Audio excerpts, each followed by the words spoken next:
Comme on a le stock de photos, puisqu'on a inventé la photo avec les Anglais, pour le 19e siècle. On était une puissance coloniale, le stock il est ici et le flux il va vers les États-Unis. Donc les marchands américains sont tout le temps là, soit au téléphone. Soit...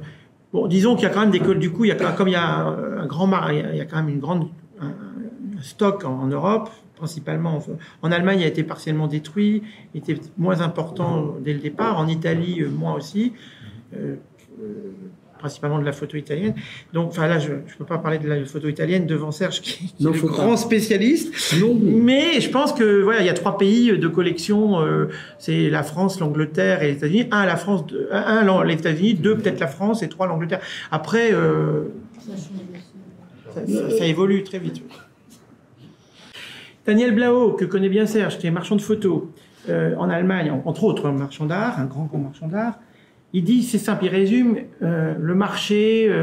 Il dit, voilà, la grande foire de Londres, Photo London, c'est de l'eau plate. L'EHPAD à New York, c'est de l'eau pétillante, et Paris Photo, c'est le champagne. Donc, même si les collectionneurs sont aux États-Unis, le marché, quand même, en France, il existe. Et Paris Photo, ça reste quand même la foire reine du marché de la photo. D'un point de vue organisé, les collectionneurs les plus organisés sont les collectionneurs américains qui sont dans une société qui s'appelle la Daguerrean Society of America, où il y a quelques centaines de membres, 200 peut-être. Encore, j'en fais partie.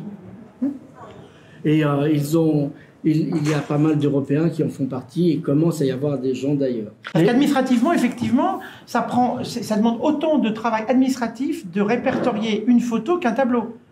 Mais en fait, à la fin, il y a quand même beaucoup plus de photos que de tableaux. Bon, tu parlais du musée Getty. Quand le musée Getty achète une photo, une seule planche, il doit fabriquer une boîte antisismique. Oui. Donc, vous voyez, c'est pas un tracteur, mais vous voyez le coût que ça fait de concevoir la boîte. Et donc, alors que dans les musées, vous pouvez considérer que manipuler par l'esprit une photo qui rentre, c'est $100, eux, ce sera 1000 à cause de leur boîte antisismique. C'est pas ça, c'est que quand ils achètent un tableau de Van Gogh qui vaut 50 millions, bon, qu'ils mettent un peu d'argent pour le conserver, eh bien, par rapport à la valeur du tableau, c'est peu. Mais par contre, la conservation par rapport à la valeur de la photo triple souvent la valeur de la photo. C'est-à-dire qu'en fait, comme les photos sont beaucoup moins chères que les autres œuvres, quand même, en niveau de prix moyen qui est très inférieur à la peinture, finalement, le coût de conservation et de gestion par rapport à l'investissement est énorme.